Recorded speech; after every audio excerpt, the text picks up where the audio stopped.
The NFL is terrified of this. Multiple Rams updates to talk about today on the offensive side of the ball and how exactly this offense will be potent in this upcoming 2025 NFL season. All that and more on this episode of Rams Digest. And welcome back to another episode of Rams Digest. I'm your host, Joshua Finehirsh.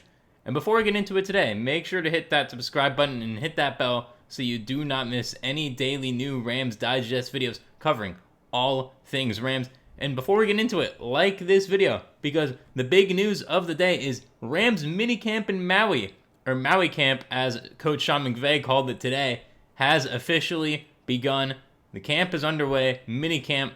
We are getting ever so close to the season, meaning we have more news to talk about from actual minicamp. So like this video for all up-to-date minicamp coverage. You get it here. Make sure to subscribe, hit that bell, and turn notifications to all so you do not miss any daily new Rams Digest videos as we are on the road to 4,000 subscribers.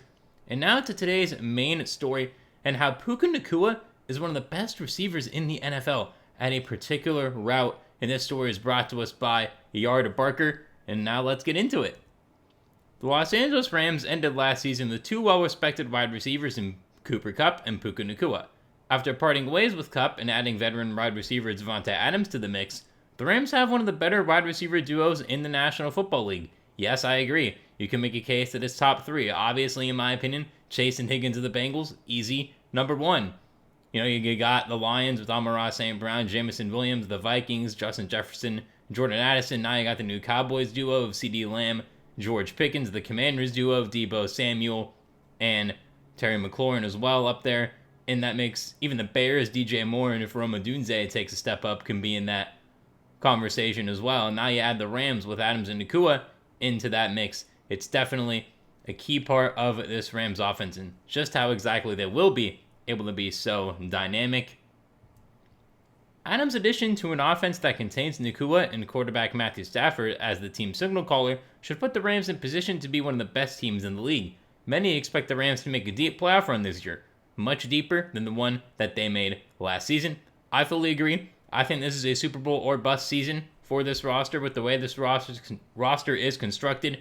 You have depth from top to bottom. You have elite talent at the positions you need elite talent at, except corner. So we'll see if that does change. But besides that, the Rams are really, really in a great spot with all of their positions. So like this video right now. If you like this video, the Rams have a better chance of winning the Super Bowl. So make sure to like this video and comment down below your expectations for the Rams. Mine are definitely Super Bowl or bust, and winning the Super Bowl as well. I believe they can hang with any team in the NFL as currently constructed. First, the Rams will need to continue adding to the roster as they still need help at several positions. Then the Rams must find a way to get the most out of what should be a much more explosive offense this season. The addition of Adams will help every player on the Rams offense, but no player should be impacted by Adams' arrival than Nacua, more impacted by it than Nacua. The veteran wide receiver has already shown what he is capable of, but playing with Adams should open things up significantly more for Nacua. I guess Nacua's already a veteran now, entering his third season. I guess, technically, no more rookie duties, no more having to deal with that. And yes, this is exactly right. Nacua is going to definitely benefit from playing with Davante Adams this upcoming season, as long as Adams stays healthy, because he's been healthy throughout his career. So let's knock on wood here that stays that way. And especially for Nacua as well, dealing with that knee injury last year. He did miss 6 games because of it. He still had 990 yards in only 11 games last season for the Rams. He led the NFL with 90 receiving yards per game in those 11 games. So imagine what he would have done if he stayed healthy. You add on close to 1,500 yards total there for the entire season. 79 catches, only 3 touchdowns. That is something Nacua needs to work on. 6 his rookie year, 3 now. So he does need to work on becoming more of a part of the Rams' red zone offense as his NFL career goes on. He's only 24, going to be 24 for the entire year, and he's 6'2", 212. So solid size at that wide receiver position as well. While Adams will lighten load for Nacua and others, Lauren Gray of Pro Football Focus notes that Nacua is already one of the best receivers in the NFL in his own right. Out of all the wide receivers in the league that had at least 10 widescreen receptions, Nacua ranked the highest. And we're going to get into the quote from Lauren Gray's article that she wrote right now.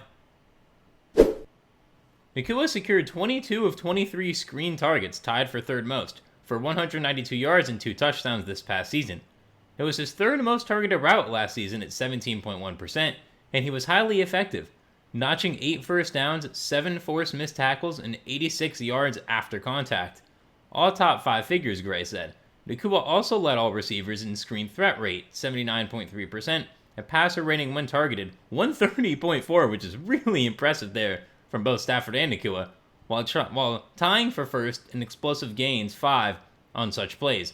He owns the 5th best screen PFF receiving grade, 85.4, across his first 2 NFL seasons, and this is all from PFF writer Lauren Gray. That's very important to know. Again, Sean McVay and that new modern offense love the screen passes and just how they can really open up the offense. Again, we saw a team like the Bears running this a lot in preseason, and everyone got all hyped about the Bears offense, and that should be more the case this year for them. But for the Rams, Nacua runs this play so well. Both Nacua and Kupp ran this play so well, but for Nacua, having an 85.4% PFF grade on these plays throughout his first 2 seasons in the NFL makes this play so dangerous. Adding in the elite route running of Davante Adams, one of the best route running receivers of the 2000s century in general, 21st century, but also all time. Just adding that in really allows Nacua to really be like himself, because no defense could double team him. With a healthy Davante Adams on the field, really no defense will be able to double team either one, because you leave the other one absolutely wide open. And I want you to comment down below right now. The article did say that Puka Nacua is already a top receiver in the NFL. Where does Nacua rank to you in your all NFL receiving rankings right now? For me, I would put him either at 4 or 5. I think he's earned that. I do think the definitive top 3 is Jamar Chase, Justin Jefferson, and CeeDee Lamb. And then you got guys like Amon-Ra St. Brown, Puka Nacua, A.J. Brown. I'm still putting Tyreek Hill in that conversation. It was only one. Down here you got Nico Collins from the Texans. Want to do Malik Neighbors from the Giants. Stuff like that as well. So comment that down below. Even BTJ from the Jaguars as well can be in that. So comment that down below. And also comment down below what you think Puka's stats will be for this year. I believe he gets 98 catches, 1,475 yards, and I believe he has 8 touchdowns. He sets a career high in touchdowns this year. I don't believe he's going to get to 10, because I think Davante Adams will be the only one in double digits, because I think the Rams could have a lot of targets in between that 5 and 10 range. So make sure to comment that down below right now. The Los Angeles Rams added quite a few offensive weapons. Doing that wrong image there, my bad. And definitely comment all those things down below. And now to our second story of the day about how Terrance Ferguson turned heads at OTAs and looks to potentially take a starting tight end role earlier than a lot of people thought. And we have that story for you right now as we get mini camp underway. And this one is brought to us by Rams Wire. The Los Angeles Rams added a few offensive weapons to the team during the 2025 NFL Draft, with a rookie tight end, running back, and receiver throughout the weekend. But none of those are more important than second-round tight end Terrance Ferguson, though, who is poised to take a big role early to upgrade the entire pass-catching unit. The Rams have lacked a true game-changing tight end for as long as Sean McVay has been the head coach, and with Tyler Higbee aging and a bit injury-prone, the Rams will look to lean on Ferguson early in his career.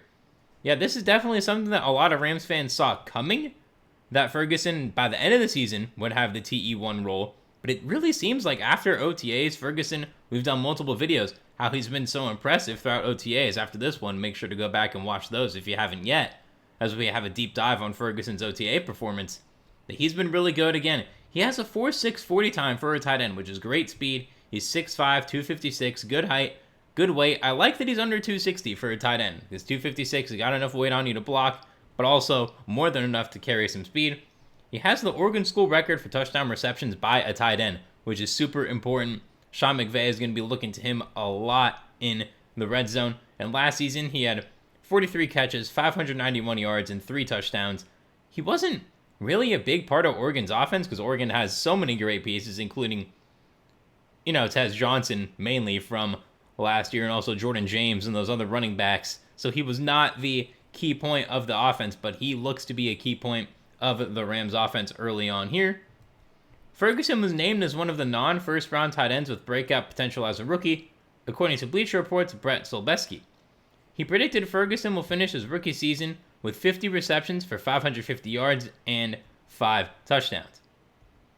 The Rams already have a formidable receiving duo in Puka Nacua and Devontae Adams, with one of the better young running backs in Kyren Williams. The addition of a competent and consistent tight end would only make this offense even more potent in 2025. Yes, 100% true.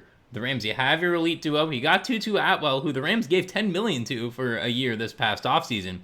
So he looks to have a big role. I'm a big Jordan Whittington and Kenona Mumpfield guy, as well as Mario Williams. I think he can turn some heads in minicamp and training camp.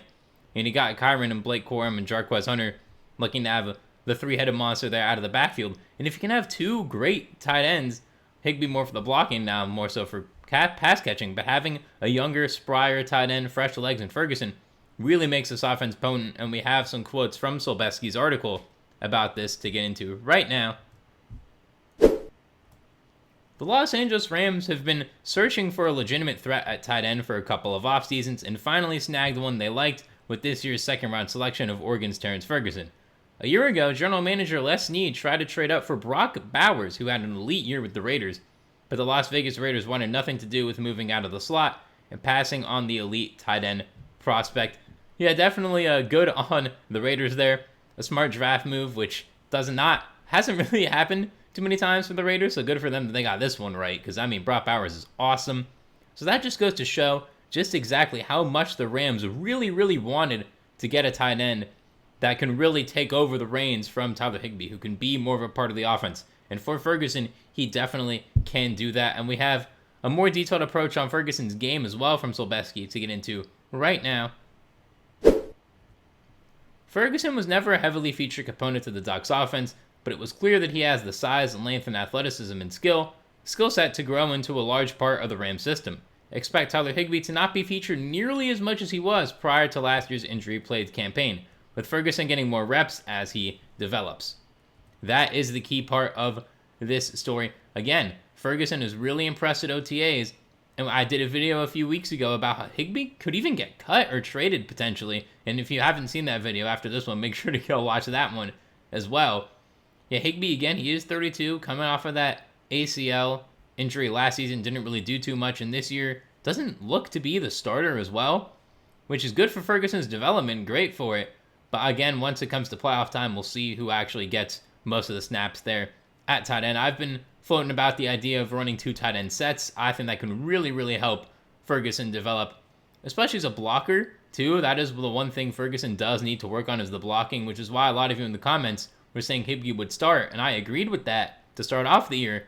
But now, based on the OTA's performances, it really looks like Ferguson has been really turning heads here throughout OTAs and now at minicamp / Maui Camp for the Rams.